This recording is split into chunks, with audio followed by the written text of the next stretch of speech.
In this video, I'm going to teach you everything you need to know to get started creating professional looking videos using CapCut. CapCut's the perfect video editor for beginners, with its easy to use interface, huge range of templates and drag and drop features. And best of all, many of the features are included in the free version, so you really have nothing to lose trying it out. I'm going to be going step by step, starting with the very basics, and you don't need any video editing experience to follow along. So this is a perfect place to start if you want to grow your YouTube channel, start making content for social media, or even just start editing videos as a side hustle. If that sounds good and you want to help more beginners like you, hit that like button so YouTube shows this video to more people.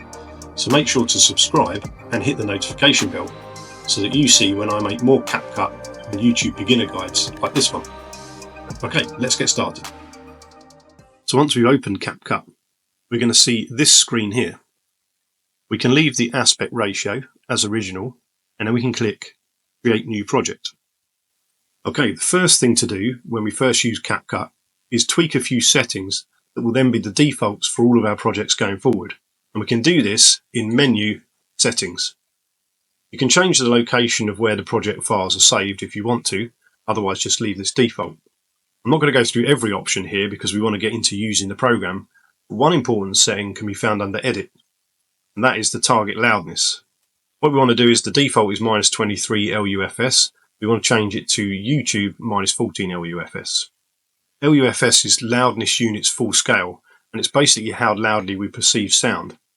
YouTube uses this to make sure that things sound a similar volume to you when, for example, you listen to a song on their platform. So as we're creating for YouTube, then this is what we want to select as our default for every project that we create. And this will save now so that it will open a new project with these settings. I also enable play audio while scrubbing, which is just a personal preference. You don't need to do this. Scrubbing is when you drag through your clips, try and find a certain point, then you're going to hear some of the audio playing back. You want to make sure that arrange layers is checked so that we can freely move around clips and such within our projects. My videos are usually 30 frames per second, but you can change this if you have anything different. The rest of the stuff, you can pause the video and compare my settings if you want. But if you're not sure, just leave things as default and know that this is the place to come if you need to change something in the future. Okay, and when we're done, we just click Save.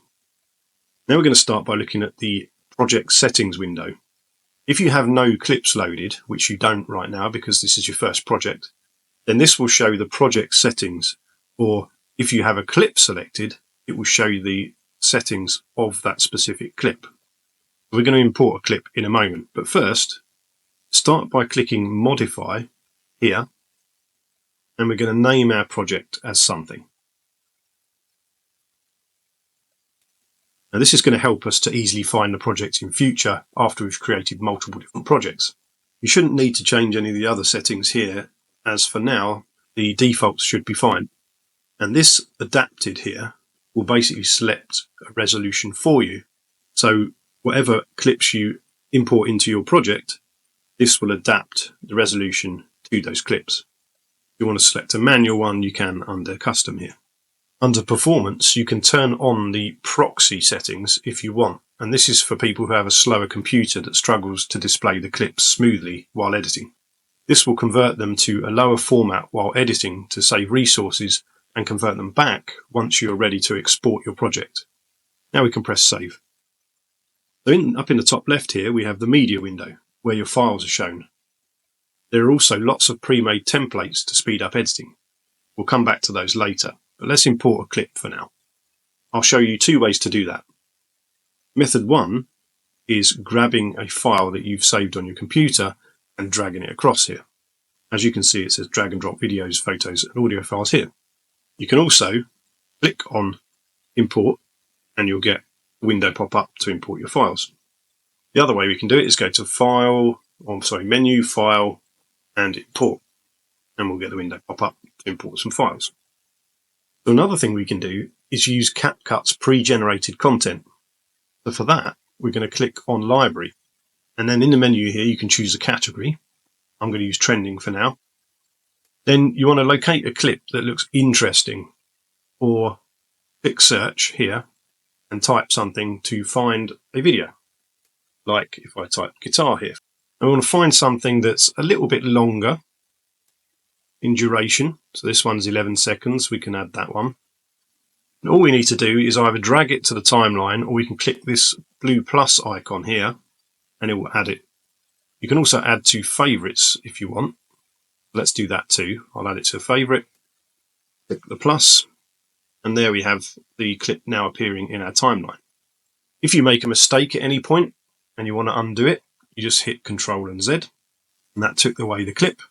And if we hit Control Shift and Z, it will bring the clip back, or redo whatever we just undid. So you can add a few clips now by just clicking on some of them and just dragging them down. And over here we have this turn off main track magnet. If you get your files sticking together like so, when I drop this over here, it sticks to that one. If I turn this off, it'll allow much more free movement of the file. If I press it again, it will join them back together. Now we can also do the same thing with audio by clicking the audio tab here. And here we can grab music, sound effects, and so on. And feel free to pause the video and experiment a little bit at this point if you want. But let me grab an audio file and drag that down. And now we have an audio track created. If we go back to Media Pool here, if we click on a clip here, we can see a preview of it. And then what we can do, if we want, before we add it to the timeline, is we can drag the length of the clip to change how long it is. You can also do exactly the same thing, of course, on the timeline by grabbing the edges of a clip and extending them or shortening. Okay, so on the timeline then, you will see one or more tracks that contain your videos. What I like to do is right-click on the empty track, and then I like to click Track Height Tool, and then I right-click again, and Audio Waveform Size 60%. Now this file, or these files, don't have any audio attached to them, but if I bring in my own file, and I do the same thing,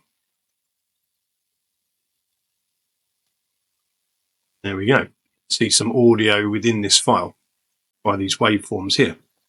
Now the timeline generally works in a hierarchy, with the clip, effects, or whatever that's at the top taking priority over the ones that are lower down. If you place a video file above another one, once the start of the top video file is reached, it will take over and play it over the top of the lower video file. This is a hierarchy. This hierarchy is something we will come back to later. I just wanted to mention it now in case you throw multiple clips onto the timeline and wonder why you can't see some of them during playback. Okay, so now if you click on the timeline somewhere empty, or on these rulers here, you'll see that this line moves. Now this line is called the playhead, and it's the point where your video will play back from. So go ahead and press the space bar now, and your video will play back. Press it again to pause. We've now learned a couple of keyboard shortcuts, and I recommend learning shortcuts as it will speed up your editing massively over time. To see more shortcuts, you can go up to the menu here, and that will show you all the shortcuts. You can also change them within here if you want to. Now on the timeline, if we just click anywhere to find a start point, you can press the arrow keys if you want to move frame by frame through your footage. You can also hold them down to speed through it a little bit faster. If you have side buttons on your mouse, you can use them to move the actual timeline left and right. If you press the home key, the playhead will jump to the beginning of the entire project. And you've guessed it, if you press end, it will jump to the end. You can zoom in and out on the timeline by holding control and using the mouse wheel. You can do the same thing with the plus and minus buttons here, or the plus and minus buttons on your keyboard.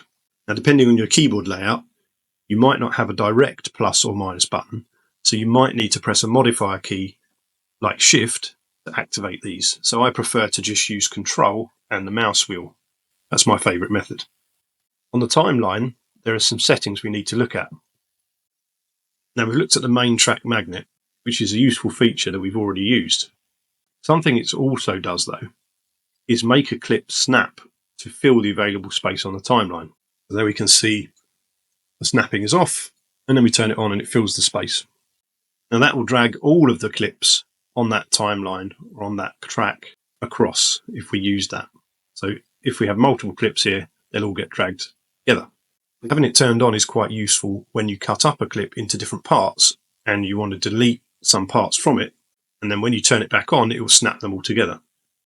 And next we have turn on or off auto snapping, which is a similar function, but it makes a clip that you grab and move around snap to certain points, like another clip or the playhead, for example. So if I click the playhead here, and that'll snap to different points, like the playhead, different frames, you can see it there, snapping to the playhead. Then we have zoom to fit. If we zoom right in, and then we click zoom to fit, it will basically reset the zoom level. The other stuff isn't too important for now, so we'll leave that and we'll come back to it another time. Let's edit a clip. To start with, we can grab the ends and we can drag the duration longer or shorter.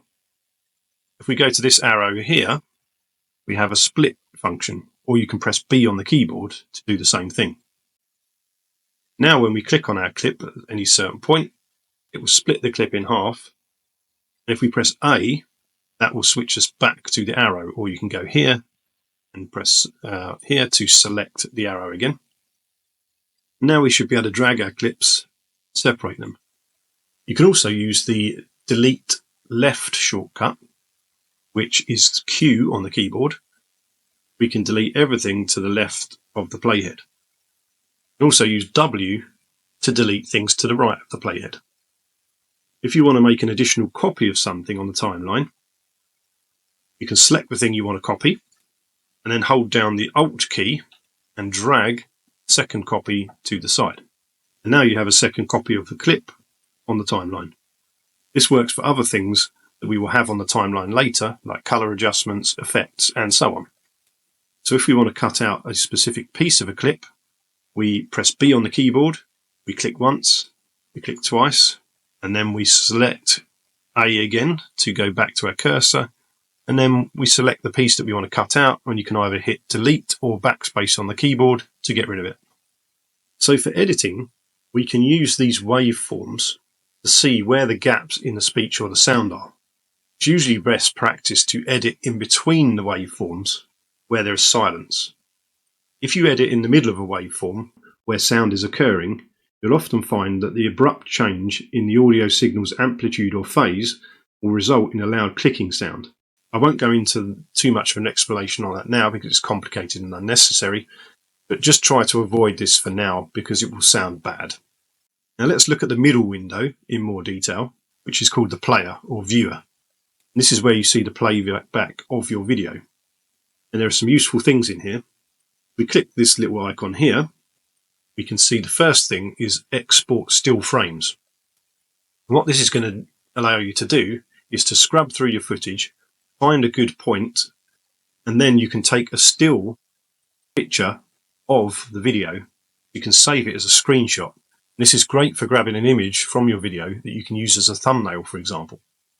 Now remember, if you use the arrow keys, go left and right along the timeline, you'll be able to move frame by frame through the clip, find the perfect shot. And then you just need to select your options from the drop-down menu here. You also have the option to add guides. You can do horizontal and vertical, and that just helps us to line up things on the screen, like text we will add later. You can clear all those off by going to clear guides.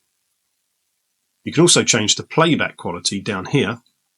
In case your computer's struggling, is a bit older or slower, then you can get smoother playback by reducing the quality of the playback in this window. It won't affect the final results of the video though, so you don't need to worry. You can also change the aspect ratio here. Generally, you want to leave it on original because that will take the aspect ratio from your footage. But if you select something else, you might, for example, want to select 9:16, which is used for mobile and that's things like Instagram, Snapchat, TikTok, YouTube Shorts will use this 9:16 mobile format. Otherwise, it's generally 16:9 or just leave it original. In CapCut, unlike some other editing platforms, you're able to click and drag the video around in the player window and, for example, resize it. Now you can see that our video is appearing over the top of the other video on the timeline that's lower down in the hierarchy. And then we can move that down to the corner, for example, and if we play it back, see they're both moving simultaneously. Okay, let's look at the settings window a little more. There's a lot of stuff in here, and you're going to spend quite a bit of time in this window. As this is an introduction to CapCut, let's just look at some of the key stuff for now. In here you can do all kinds of things to resize, rotate, and if you ever make any mistakes, you can always go back to this reset button up the top here and reset everything to the default. Here we have these little diamond shaped icons, and these are called keyframes. This basically allows you to assign a value to a specific point in the video, such as a zoom level, for example. You can then assign further keyframes with different values to create a zoom in effect, for example. We're going to come back to that shortly. If you draw a box around multiple clips, or select certain ones by holding down Control, clicking on them, the settings that you change in the window here will affect all of your selected clips simultaneously. And here you can reset the settings back to the default. There's a few other things here where we can remove the background, for example. We can apply a mask over the video and some other options to retouch, but this is better done in the color window, so I wouldn't worry too much about this retouch option here. Next we have the audio tab. There isn't a great deal in here compared to some other programs, and this is probably the weakest part of CapCut in my opinion. However, it is very simple. You have a volume slider to make the clip louder or quieter, and we can reset as normal. You can also add fade in and fade out effects, and you can see when I do that, you can see on the clip that there's a fade in and fade out effect changing. But what we can also do here is grab these handles and do the same thing, and then you'll see when I do that that the sliders are moving. There's two ways to do that, within the clip or up here, and those handles are always present on every clip. Let's reset those. This enhanced voice requires the paid version of CapCut, but it does a pretty good job of removing unwanted clicks and pops, and it cleans things up and generally makes the voice sound better. But you will need to make sure you're not creating problems during recording, like plosives, for example, which are the loud booming sounds usually caused when you pronounce words that begin with B or P. This is a build-up of air at the mic, which can often be avoided by using a pop shield and or moving a little bit away from the mic. In some other programs, you can fix these kind of problems with effects like a high pass filter. Unfortunately, at the time of making this video, CapCut doesn't have this feature. As long as you record your videos using the tips I just gave you, you shouldn't have to worry about that anyway. Okay, when you're editing audio, you want to have a look at the waveforms here. Now, if I boost this up, you can see that it starts to go orange. Now, if you start to see red here, then you might get bad sounding audio. So what you want to do is just reduce this until you're not in the red anymore. You can adjust it manually here, or you can hit the normalize button here. And what that will do is try to boost and limit the different levels here to make everything the right volume. It's basically going to try and adjust things itself to even out the sound levels. Don't worry too much about this though. If you play your audio back and it sounds good, you can probably move on. We also have reduced noise here, which can deal with a number of issues in your recordings like background noise, room echo, and so on. You can try this if you're having any audio issues of any kind, and hopefully that will fix it. But it's always best to record the best audio you can manage before editing, as what you put in will directly affect the quality of what your output is. If bad goes in, bad will probably come out. Next we have speed. up the top right here. And this will make your clip slower or faster. And so what we can do is we can increase or decrease the speed of the clip. You can see the duration shortens when we do that, or gets longer. And what we can also do is click on this curve button here.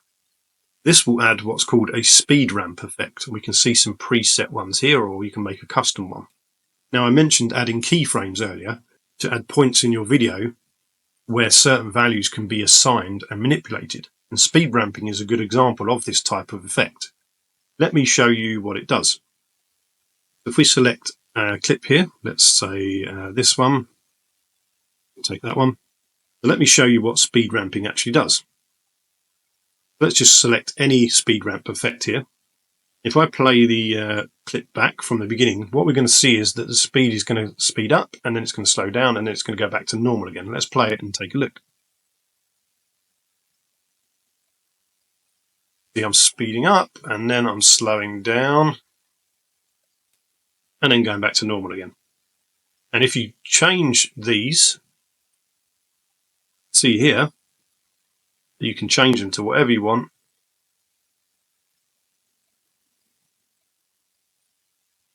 And slow down and remain slow for some time, and then it's going to speed back up again, and we can do this on the fly.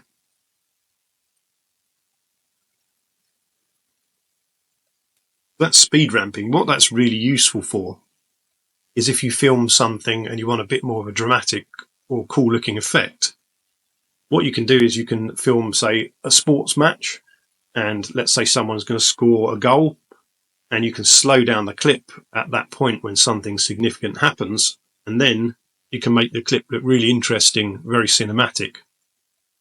Then we have animations.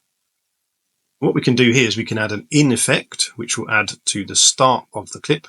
We can add an out effect, which will add to the end, and we can do a combo, which will add to both. What you can do is add a different effect to the beginning and the end. And when you click on them, it will give you a bit of a preview. But here, if we play here, see the effect coming in. If we go to the end, see the effect going out. So if you want to add a separate effect, you just use the in and out separately. And if you want to add a combo, then you just use the combo one, and it will just add the same effect, both ends of the clip. Play that again so you can see better. Nice fade into this new clip. So, I mean, adding transitions is super easy in CapCut, and these animations are a great way to do that. And then we have adjust. And this is where you can do things like color correction. So if I have my clip selected and I change, for example, the temperature of the clip, you can see the difference, how it changes from warmer to colder. You can change the tint to create different effects. There's a ton of stuff in here, of course. There's things like shadows, darken down. You can do all kinds of stuff in here. Now, if you want to, if you don't know what you're doing, you can hit auto adjust, and it will try to do an adjustment for you. And that actually looked pretty good. If we click it off again, you can see that it's just brightened everything up nicely. That's the type of effect you want.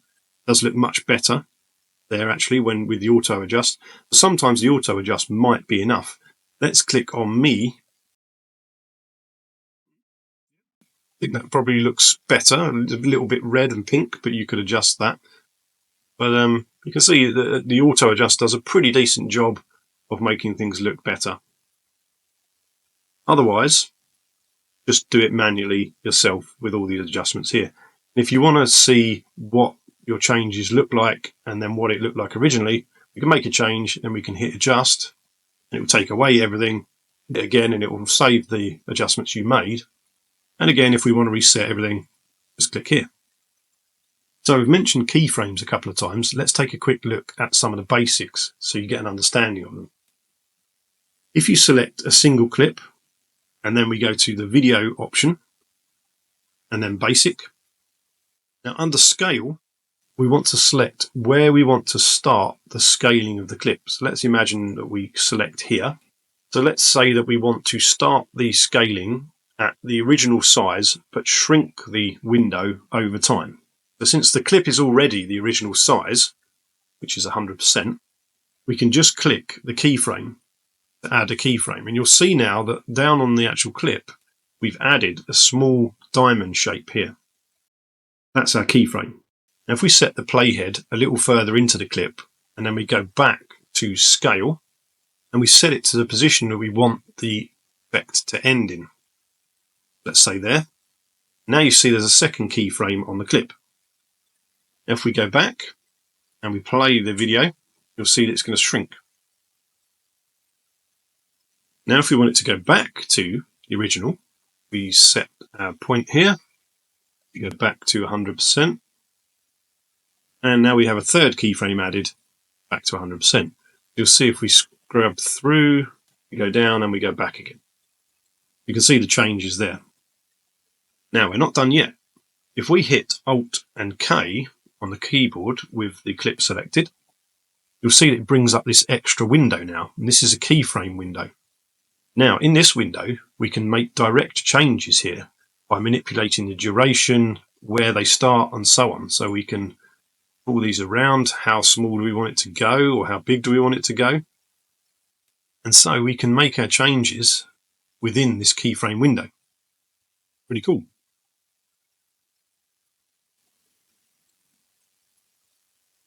Okay. And then if we want to open that window again, we can just click on the transform and you'll see there a window. Play that back, see one more time.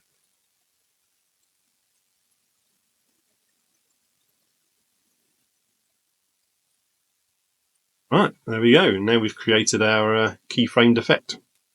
Pretty simple, right? Now what we can also do here is we can hit these buttons on the left side here, or sorry, the right side here. What these do is they smooth out the effect.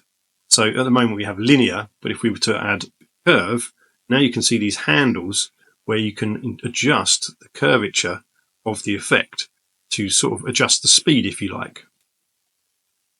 Here we can see a bunch of presets for the curves. I'm going to go back to linear. If we select a keyframe and then we click here, you can see that we can delete a keyframe. And then we can Control and Z to reset it. The keyframes give a sense of movement which can make a clip more interesting, but just remember not to overdo it by adding too much stuff. So now let's add a transition. A transition is a way to move between two clips from one to another in a more professional looking way, and it's super easy to do in CapCut. First, let's make sure that we have two clips on the same timeline next to each other. If you don't, just drag one onto the same timeline. Now in the top left transitions menu here, there are loads of pre-made transitions for you to use. You can just click on one if you want to preview it, and it will show you how the video will look going from one clip to the other. Let's try another one. See? So let's just say that we want this camera glow one. All you do is grab it and just drag it down and drop it onto here. Sometimes you'll get this message saying that clips are too short for a transition, create duplicate frames, and you can just click OK on that. So now, if we zoom in a little here, we can see this white box has appeared. And what we can do, like anything else, is we can drag that white box to extend the duration of the transition. And up here you'll see transitions changing. And if you change it up here, obviously it will change on the timeline. Now if we go back and play from just before the transition, you'll see how it transitions into another scene. There we go. Pretty cool, huh? And it literally is that simple. Now when you click on these previews, sometimes if your computer's a bit slower, it can take a second to update or to download them. As you can see, the download icon on this one here. If I click that, it'll sort of cache it into the memory so I can use it much more smoothly. But if you aren't able to preview them very effectively, just drag one down, put it on the timeline, test it out, because it will play back much better down here than the preview. And once you've tested it, if you're happy with the way it looks, keep it. If not, just click on it and delete. Text is another super easy thing to create in CapCut. We just go up to the text box here, and then we choose this default text box and we just drag it down. We can drop it above our video file, and you can see now we have some text on the screen. If you are not over the text, obviously you won't see it, so you need to click the playhead onto the text where it appears, and you can see it here. We can drag it around, and we can also resize it. We can also rotate it, and as usual, if we have it selected, we can manipulate everything in the settings window up here. Now this is really great feature. It also has these lines that you can line up with. You get perfect positioning. There we go, it's dead center. And this is so easy to do in CapCut compared to some other editing software. There's a ton of options we can change up here. We can change different styles. You can have these different bubble effects. If you ever want to take them away, you just click back to no effect. And there really is a ton of stuff you can do up here. I won't go into all that because there's so many things, and most things you'd expect from a normal sort of text editing thing like Canva, for example. You can also add animations to your text, obviously, with fading in and fading out. And if we go back and play that now, you'll see the text fades in and then fades out. Super simple. There's also a huge asset library if we go up to stickers here. It's great having all these pre-made things, and of course you can search. So if I type YouTube, hit enter, you get all these different YouTube icons, subscribe, all kinds of stuff here. See, there's tons of stuff in here. Some of these are static, some of them are animated. If you just hold your mouse over them, you'll see a little preview of the animation.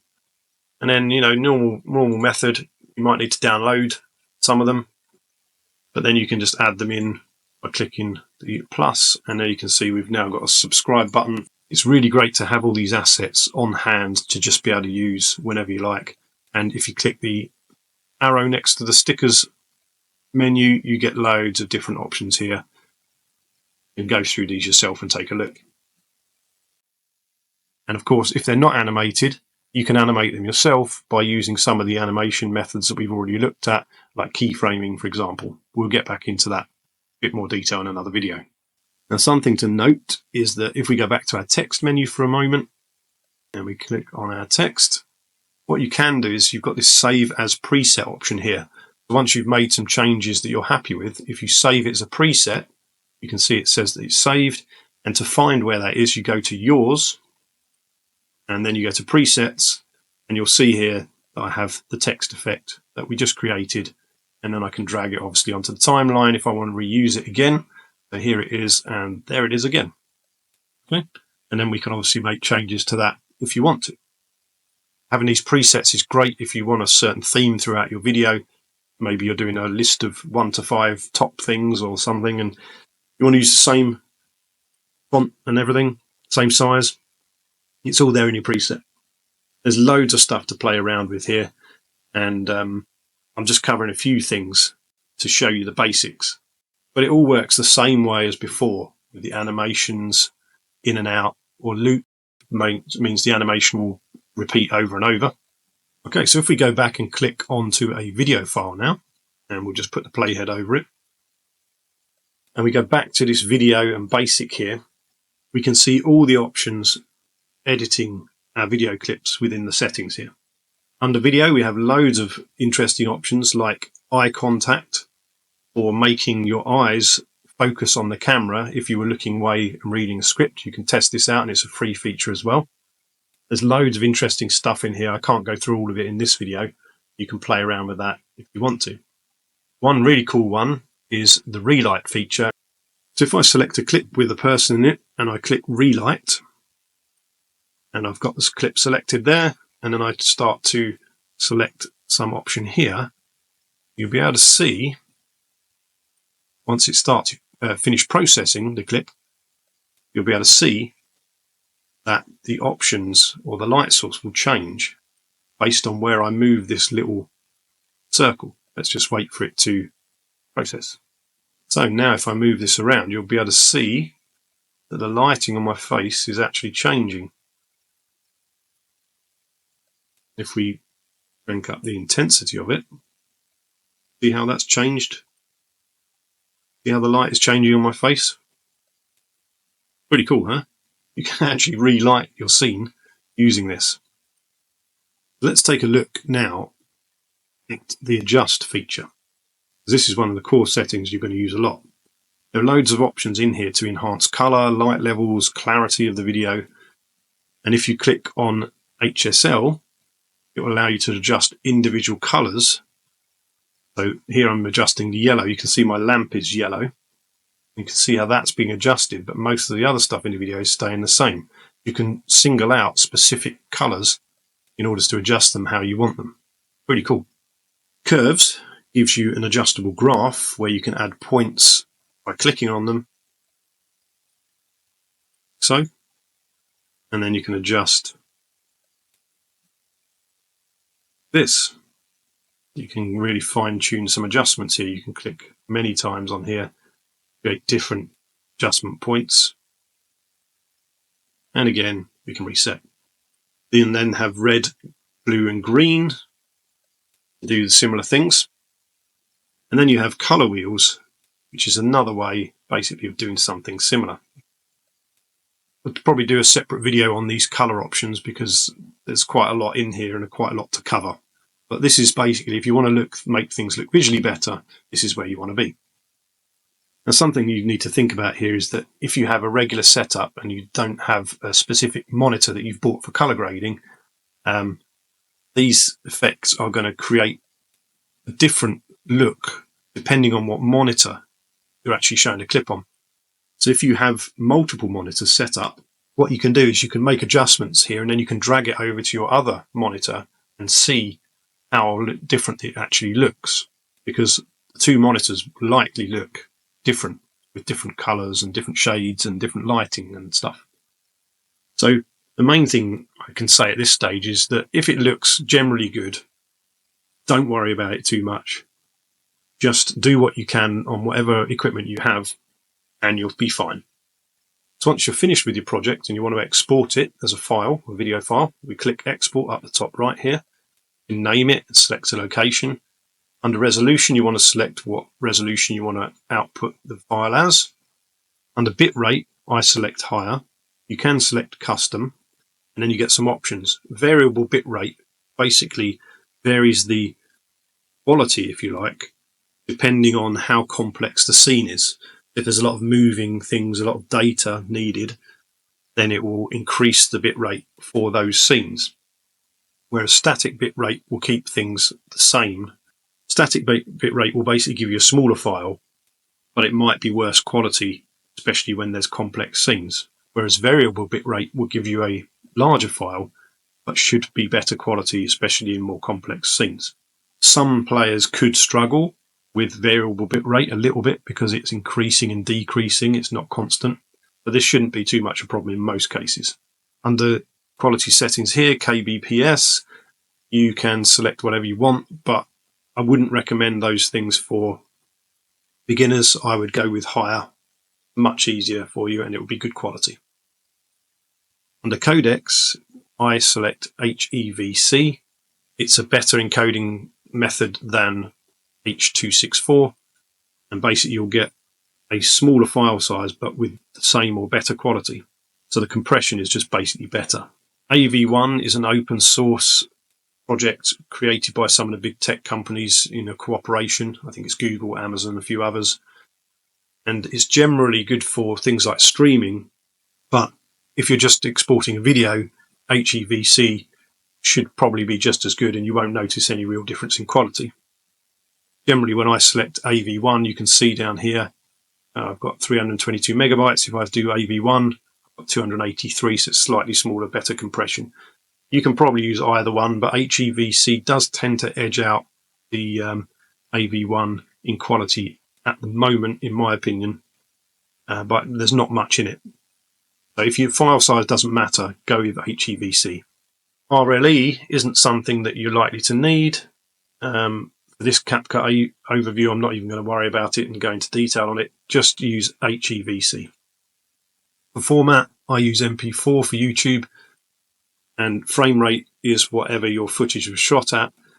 This should also default to the correct project settings that you set up at the beginning because you selected adapted and all those settings that we set at the beginning. So this should automatically get the right frame rate anyway, but if it doesn't for some reason, you can change it here. Optical flow, you can leave alone. Won't have this anyway if you have the free version. And then you want to make sure that your audio is selected as well, so it outputs the audio. And then we just click export, and then you just wait until it's done. As you can see, CapCut's a super simple program once you get used to the basics. And there's a lot of features that I couldn't cover in this video. So what I'll be doing is more videos on CapCut with more advanced features going forward in the future. So if that's something that sounds interesting to you and you'd like this video, hit that subscribe button and the notification bell so you see when I release those new videos. Also, stay tuned for more YouTube tips and tricks videos on how to grow your channel as a beginner. And if you're new to CapCut and you like the program, let me know down in the comments below. Hope to see you in the next video, guys. Take care. Thanks for watching.